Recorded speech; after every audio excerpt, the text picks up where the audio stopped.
আর তুমি দাদার কিভাবে ডাকো? আর দিদার কিভাবে ডাকো?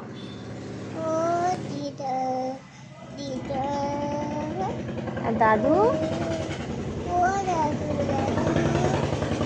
ও ও। আর দিদি কিভাবে ডাকো? বডি কিভাবে ডাকো? আর মাসি? ও। আর মুন্নি কিভাবে ডাকো? আর মার কিভাবে ডাকো? ও মামা, ও মামা, একটু ডাকো এভাবে। আর বাবার কিভাবে ডাকো?